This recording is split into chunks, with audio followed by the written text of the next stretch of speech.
అందరికీ నమస్కారం అండి.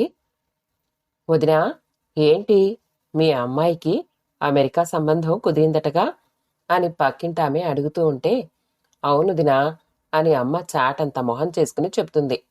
ఆ ఊళ్ళో ఏ నోట విన్నా ఇదే, శ్రావణికి అమెరికా సంబంధం ఖాయమైందన్న వార్తే. ఎక్కడో సప్త సముద్రాలు దాటి చాలా దూరం వెళ్ళాలంటగా అని సుబ్బయ్య మామ ఆశ్చర్యంగా నాన్నని అడిగితే, నాన్న మీసం మెలేసుకుంటూ ఆయ్ అన్నాడు ఎంతో గర్వంగా.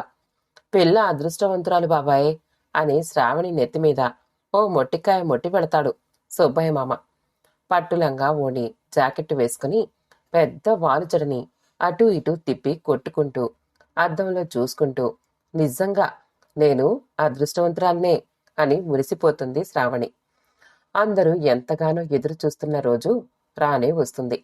శ్రావణి తల్లిదండ్రులు, ఊరి పెద్దలందరి ఆశీర్వాదంతో శ్రావణి శేఖర్ల పెళ్లి అంగరంగ వైభవంగా జరుగుతుంది. 16 రోజుల పండగ అయిన వెంటనే శ్రావణి భర్త సెలవు లేదనితో ఆమెను పంపడానికి అట్టహాసంగా తయారీలు మొదలవుతాయి. కొత్తల్లుడు 2 సూట్ కేసుల లగేజ్తో మాత్రమే అమెరికా వెళ్లాలని అల్టిమేటం ఇవ్వడంతో శ్రావణి తల్లిదండ్రులు డీలా పడిపోతారు. శ్రావణి బట్టలకే 2 సూట్ కేసులు సరిపోకపోవడంతో ఏం చెయ్యాలో తెలియక అమెరికా అల్లుడికి కోపం తెప్పించడం ఇష్టం లేక వాళ్లని అలాగే సాగనంపుతారు. ఎయిర్పోర్టుకి వెళ్లిన దగ్గర నుండి శ్రావణి తిప్పలు మొదలవుతాయి. మెట్లెక్కకుండా పైకి వెళ్లేదాన్నే ఎక్సిలేటర్ అంటారని మొదటిసారిగా చూసిన శ్రావణికి భయంతో ముచ్చమటలు పట్టేస్తాయి.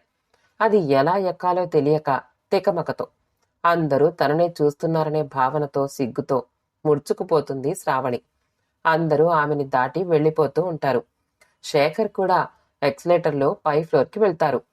ఆమె తనతో వస్తుందో లేదో కూడా చూసుకోకుండానే మళ్లీ కిందకొచ్చి, నేను వెళ్తూ ఉంటే కూడా రావాలని అలా వెర్రిముఖం వేసుకుని చూడకపోతే అని విసుక్కుంటాడు. ఆమెకు కళ్ల వెంట నుండి బొటబొట నీళ్లొచ్చేస్తాయి. నీకసలు కామన్ సెన్సే లేదా? అందరూ మనల్ని చూస్తున్నారు, కళ్ళు తుడుచుకో అని గదమాయిస్తాడు.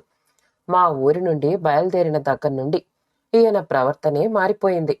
ఎవరో తెలియని వ్యక్తితో ప్రయాణం చేస్తున్నట్లు చాలా భయంగా ఉంది అనుకుంటుంది శ్రావణి. అమ్మ, నాన్న, వాళ్ల ఊరు అన్నీ గుర్తుకొచ్చి పెద్ద పెట్టున ఏడవాలి అనిపిస్తుంది ఆమెకు. ఎట్టకేలకి విమానం ఎక్కుతారు శ్రావణి, శేఖర్లు. విండో సీట్ పక్కన కూర్చుంటుంది శ్రావణి సంతోషంగా. తాత్కాలికంగా అతని విసుగులు అన్నీ మర్చిపోయి విమానం టేకాఫ్ అవుతుంది. మెల్లగా భయంతో శ్రావణి అతని చేయి గట్టిగా పట్టుకుంటుంది. ఏమనుకున్నాడో ఏమో గాని ఆమె కేసి ఒక చూపు చూసి ఊరుకుంటాడు. కాసేపటికి సర్దుకుని బయటికి చూస్తుంది. మొదటిసారిగా మేఘాలు అంత దగ్గరగా చూస్తుందేమో. చిన్నపిల్లలా సంబరపడిపోతోంది శ్రావణి. ఎంత సంతోషంగా ఉన్నా మనసులో భావాలు పంచుకుందామంటే పక్కన కూర్చున్నది దుర్వాస మహాముని ఆయే. ఎంతో సీరియస్గా ల్యాప్టాప్లో ఏదో చూసుకుంటున్నాడతను. మా ఊళ్ళో కొత్తగా పెళ్లైన వాళ్ళందరూ చెట్టాపట్టాలేసుకుని ఒకళ్ళ చేయి ఒకళ్ళు వదలకుండా తిరగడం చూశాను. ఈయనేంటో ఎప్పుడు సీరియస్గా ఉంటారు అనుకుంటుంది శ్రావణి. 2 ఫ్లైట్స్ మారి మొత్తానికి అమెరికా చేరుకుంటారు. ఇల్లు చాలా బాగుంటుంది, నీట్గా. ఇంటి నిండా ఖరీదైన వస్తువులే. సోఫాలు, డైనింగ్ టేబుల్, ఎన్నో గ్లాస్ ఐటమ్స్, డెకరేటివ్ ఐటమ్స్తో నిండి ఉంటుంది. ఇతనికి ఇంత మంచి టేస్ట్ ఉందా అని ఆశ్చర్యపోతుంది. ఏది ముట్టుకుంటే ఏమవుతుందోననే భయంతో తన ఇంట్లో తనే గెస్ట్లా ఫీల్ అవుతుంది శ్రావణి. ఒక్కరోజు గడవక ముందే కింద ఫ్లోర్ వాళ్ల నుండి కంప్లైంట్, గట్టిగా నడుస్తున్నారని. గంగిరెద్దులా ఏంటా గెంతుతూ నడవడం, మెల్లగా నడవలేవా అని ఈయన గదమాయింపు. మా ఊళ్ళోలా పరుగులు పెడుతూ గెంతుతూ నడవడానికి కూడా లేదు ఈ అమెరికాలో అని వాపోతుంది శ్రావణి. కొద్ది రోజుల్లోనే ఇంట్లో ఉన్న ఎలక్ట్రానిక్ పరికరాలన్నీ ఏది ఎలా వాడాలో నేర్చుకుంటుంది. స్వతహాగా తెలివైన శ్రావణి. శేఖర్కి రెండోసారి చెప్పాలంటే విసుగు అని. మా వారిని భర్త అనే కన్నా చండశాసనుడు అంటే బాగుంటుందేమో. అతని మీద ప్రేమ కన్నా భయమే ఎక్కువైపోతోంది రోజు రోజుకి నాకు అనుకుంటుంది శ్రావణి. సమయం తెలియకుండా 2 నెలలు గడిచిపోతాయి. శేఖర్ ఆఫీస్కి వెళ్లగానే శ్రావణి అమ్మ వాళ్లతో, తన చిన్ననాటి స్నేహితులతో కబుర్లలో పడుతుంది. వీడియో కాల్ చేసి ఇల్లంతా చూపించటం. వాళ్ళు ఆశ్చర్యంగా వినేవారు ఆమె చెప్పేవన్నీ. Microwave, dish washer, washing machine అన్నీ వాడటం వచ్చేసాయని చెప్పటంలో ఎంతో సంతోషం. ప్రపంచాన్ని జయించినంత. శేఖర్ కొలీగ్ వాళ్ళ ఇంట్లో పాట్లాకట. అందరూ తలా ఒక ఐటెం చేసుకుని వెళ్ళి ఒక చోట కూర్చుని తినడానే పాట్లాక్ అంటారని అప్పుడే తెలుస్తుంది శ్రావణికి. నీకు తినడమేనా, ఏదైనా వెరైటీ ఐటెం చేయడం వచ్చా అని వెటకారంగా అడుగుతాడు శేఖర్. అతనికేదో తెలియనట్లు. ఆ రోజు సాయంత్రమే పార్టీ. బిర్యానీ తయారు చేస్తుంది Shravani. Red Banaras sari, matching blouse, 2 పెట్ల ముత్యాల గొలుసు వేసుకుని సింపుల్ గా రెడీ అవుతుంది. ఆమెను చూస్తూనే రుసరుసలాడుతూ, మనం వెళ్లేది పార్టీకి, పెళ్లికి కాదు. నీకసలు డ్రెస్ సెన్సే లేదు. అయినా పల్లెటూరి బయటని చేసుకోవడం నాదే తప్పు అని విసుక్కోవడంతో ఆమె కళ్ళ నుండి టపటప కన్నీరు వరదలై పొంగుతూ ఉంటే నెత్తిమీద నీళ్లకుండ పెట్టుకున్నట్లు, ఎప్పుడు ఈ ఏడుపొకటి నా ప్రాణానికి అని భళ్ళున తలుపు వేసి బయటికి వెళ్తాడు శేఖర్. వాళ్ల ఫ్రెండ్స్ బలవంతం వల్లనేమో ఆమెను తీసుకువెళ్ళక తప్పలేదు. శ్రావణి చేసిన బిర్యానీ చూసి మెచ్చుకోకపోగా, ఎందుకు ఇంత చేశావు? ఇక్కడెవరూ ఊరి వాళ్లలాగా కుంభాలు కుంభాలు తినరు, సింపుల్ గా తింటారు అని దోవంతా సాధింపే. కిమ్మనకుండా కూర్చుంటుంది శ్రావణి. ఎక్కువగా మౌనమే ఆమె సమాధానం. ఏమంటే తప్పు పడతాడోనని భయం. శేఖర్ ఫ్రెండ్ ఇంటికి చేరుకుంటారు. అక్కడి వాతావరణం చూసిన శ్రావణికి గొంతులో పచ్చి వెలక్కాయ పడ్డట్టు అవుతుంది. ముక్తసరిగా అందరికీ శ్రావణిని పరిచయం చేశాడు శేఖర్.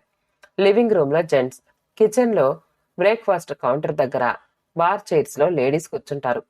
పార్టీ హోస్ట్ చేసిన ఆమె పేరు కృష్ణవేణి అయితే అందరూ ఆమెని అబ్బాయిని పిలిచినట్లు కృష్ణ అని పిలవడం. కొందరు ప్యాంట్సు షర్టు, మరికొందరు చిన్న షార్ట్స్, చిన్ని టాప్ వేసుకోవడం. అందున అందరూ వివాహితులవ్వడం.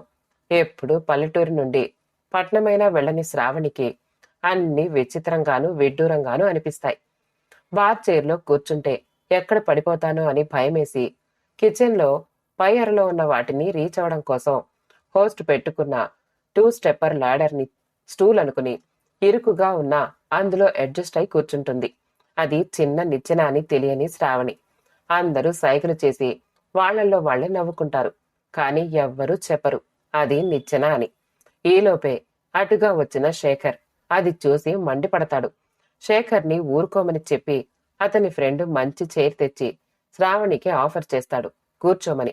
మీరైనా చెప్పొచ్చు కదా, ఆమెని అలా ఎంబారస్ చేయకపోతే అంటాడు అక్కడున్న లేడీస్ ని ఉద్దేశించి.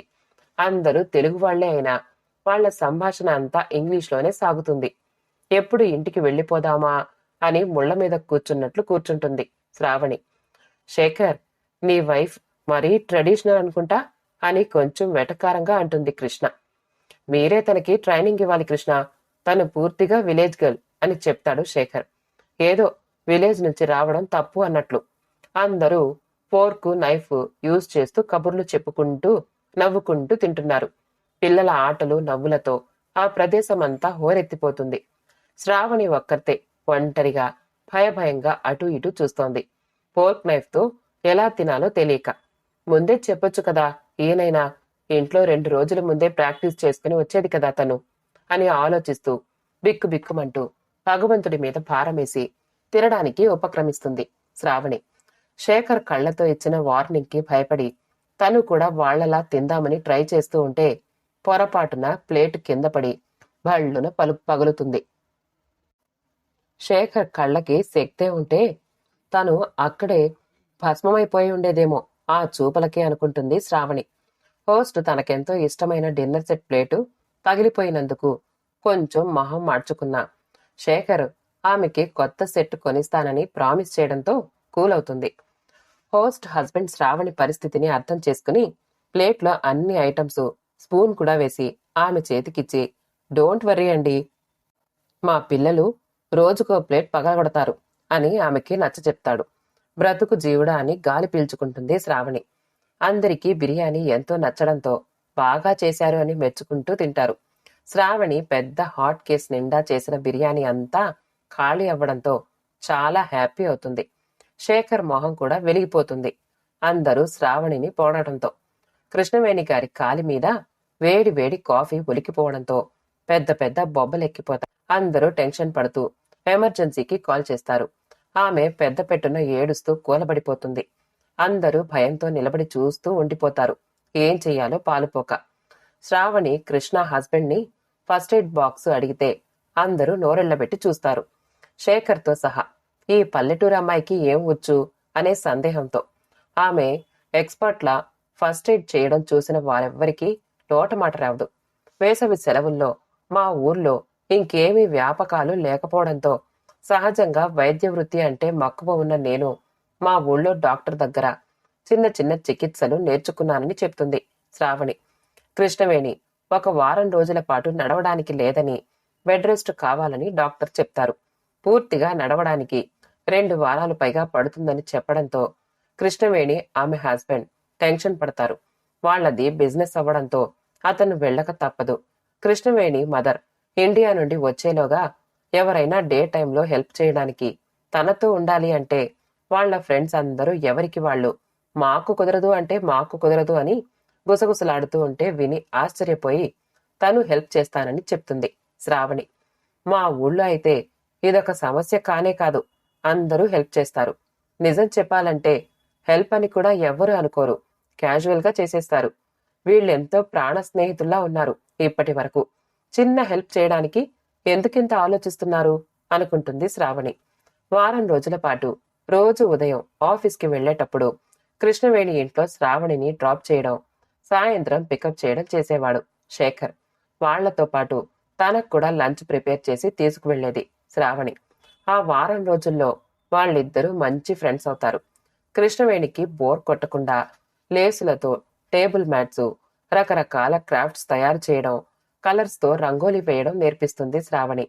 శ్రావణి మంచి మనసుకి, తెలివితేటలకు, పొందికతనానికి, కళా నైపుణ్యానికి ఆమెకి ఫిదా అయిపోతుంది కృష్ణవేణి.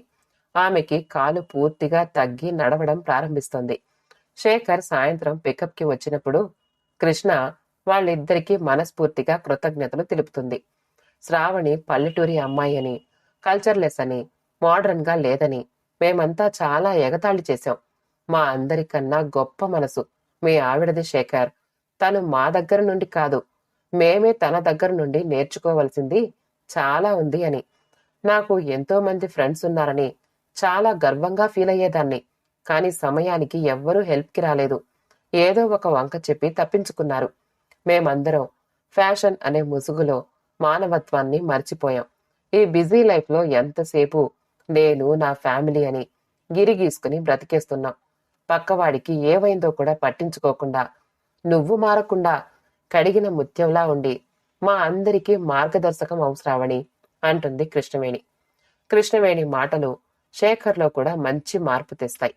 ఆ రోజు రాత్రి, సారీ శ్రావణి, భార్య అంటే నేను చెప్పిన ప్రతి మాటకి జవదాటకూడదని, పల్లెటూరి అమ్మాయి అయితే నా మాటే నెగ్గుతుందని నిన్ను చేసుకున్నాను.